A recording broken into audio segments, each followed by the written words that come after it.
Muchísima gente, mucha gente. Conozco a varias personas, y sin duda ustedes también, que nacieron de nuevo, se salvaron, llegaron al conocimiento salvador de Jesús simplemente leyendo la Biblia, leyendo el Nuevo Testamento.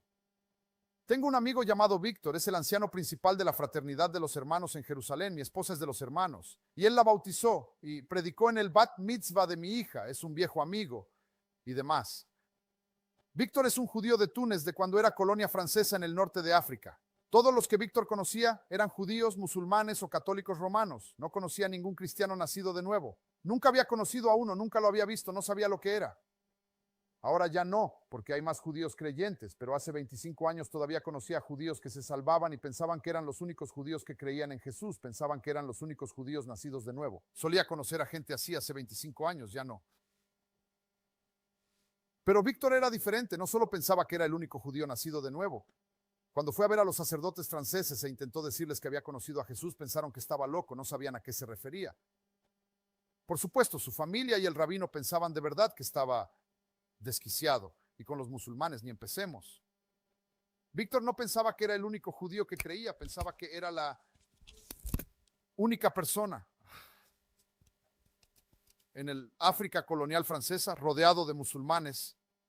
Pensaba que era la única persona que se había salvado, que había nacido de nuevo. Ni siquiera sabía cómo explicarlo, entenderlo, pero sabía que era verdad, que conocía a Jesús. Nadie le predicó jamás a mi amigo Víctor. Víctor se salvó solo con leer el Nuevo Testamento. Conocí a una periodista judía en Egipto cuando aún estaba bajo el dominio británico, en los días del rey, ese rey, Farouk, como se llamara. Y leyó el Nuevo Testamento en francés y se salvó. Nadie le predicó.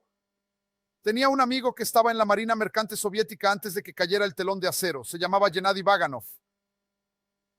La KGB vigilaba a cualquiera de la Marina Mercante o a cualquiera que saliera de la Unión Soviética. La KGB vigilaba a sus familias y las usaba como chantaje para asegurarse de que no desertaran. No siempre funcionaba. Recuerdo en mi Nueva York natal, antes de emigrar a Israel, cada vez que el ballet Bolshoi venía a Nueva York, volvían a Moscú con unas cuantas bailarinas menos, o cuando el Circo de Moscú venía al Madison Square Garden, volvían con un payaso o dos menos, pero intentaban mantener a las familias allí para evitar que la gente desertara, porque todos los que salían de la Unión Soviética eran ojos u oídos para la KGB, así que tenían que aprender el idioma del enemigo. Le enseñaron a mi amigo a leer en inglés. Bueno, le fue lo suficientemente bien en inglés como para entrar en la Marina y poder salir a ser los ojos de la Unión Soviética viajando por el mundo. Y lo hizo. Y de alguna manera consiguió de unos alemanes que subieron a su barco un pequeño evangelio de Juan de bolsillo. Solo eso, ni siquiera un Nuevo Testamento, solo el evangelio de Juan. Y al leer el evangelio de Juan se convenció de su pecado y nació de nuevo. Nadie le predicó. Esto no es para restar importancia a la evangelización. ¿Cómo oirán sin haber quien les predique? La fe viene por el oír. Pues debemos recordar que en la época del Nuevo Testamento no había copias de la Biblia por todas partes, ni siquiera estaba escrita del todo, todo estaba no había códices, ni siquiera libros, ni imprenta. Mucha gente, sin duda miles de personas, probablemente decenas de miles de personas, se han salvado solo con leer la Biblia. Hay mucha gente que llegó a nacer de nuevo, como ese hombre de negocios en la habitación de un hotel, sin nada que leer, que llega tarde y solo por no tener nada mejor que hacer, toma la Biblia de los Gedeones que está al lado de la cama, la lee y se salva. Eso ha pasado muchas veces. Mucha gente se ha salvado. Nadie les predicó ni les dio testimonio, lo cual, y repito, no es para menospreciar la evangelización, pero nadie les predicó. Lo único que hicieron fue leer el Nuevo Testamento y salvarse. Mucha gente, miles de personas, probablemente decenas de miles, no sé cuántas, pero muchísimas. Todos conocemos a gente así. Pero ni una sola persona ha tomado jamás el Nuevo Testamento, lo ha leído y se ha convertido en testigo de Jehová. Ni una sola persona ha tomado jamás el Nuevo Testamento y se ha convertido en mormón. Nadie ha tomado jamás el Nuevo Testamento y se ha convertido en católico romano. Nadie ha tomado jamás el Nuevo Testamento y ha dicho que va a haber un profeta mayor que Jesús, Mahoma, y se ha convertido en musulmán. Eso es lo que afirma el Islam. Afirma que el Corán es el tercer testamento. Lo que el nuevo es para el antiguo, el Corán lo es para el nuevo. Nadie se ha convertido jamás en miembro de ninguna de estas sectas o religiones falsas solo por leer la Biblia. Eso ya dice mucho por sí mismo, ¿no? Pero dice algo aún más drástico. Estas religiones, estas sectas, solo pueden existir haciendo algo por lo que Jesús dijo que irías al infierno. Solo pueden existir. ¿De dónde sacas las indulgencias? ¿De dónde sacas el purgatorio? Bueno, tienen que añadir a la palabra de Dios. Por eso canonizaron los libros apócrifos.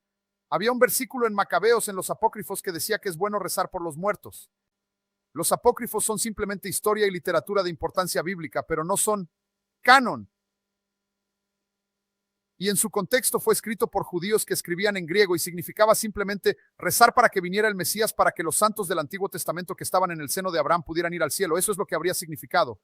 De ahí dedujeron el purgatorio de alguna manera, tuvieron que añadir. Entonces, ¿qué pasa cuando añades? Quitas. La Biblia dice que la sangre de Cristo nos limpia de todo pecado. Añades indulgencias, añades el purgatorio, le quitas a la palabra. Cuando añades, quitas. Los testigos de Jehová, la sociedad Watchtower, los santos de los últimos días, como se llaman a sí mismos, la iglesia romana, el Islam, el judaísmo talmúdico, que no debe confundirse con el judaísmo del Antiguo Testamento. Tienen tres tipos de judaísmo. Tienen la Torá, el judaísmo mosaico, el judaísmo bíblico, que se cumple en Cristo. Ese es el judaísmo mesiánico, los judíos que creen que Él es el Mesías. Esos dos judaísmos son válidos. Pero luego tienen el tercero, el judaísmo talmúdico, una invención de los hombres. No es válido. La única manera en que el judaísmo talmúdico puede existir, la única manera en que el catolicismo romano puede existir, los testigos de Jehová, los mormones, el Islam, la única manera en que pueden existir es haciendo algo por lo que irán al infierno. Eso es aterrador. Es muy aterrador. No estoy atacando a la gente. Mi propia familia es una mezcla de católicos romanos y judíos. Amo a los católicos, amo a los judíos, pero quiero que conozcan la verdad. Jesús es el Mesías y la salvación no viene de los sacramentos, viene de nacer de nuevo.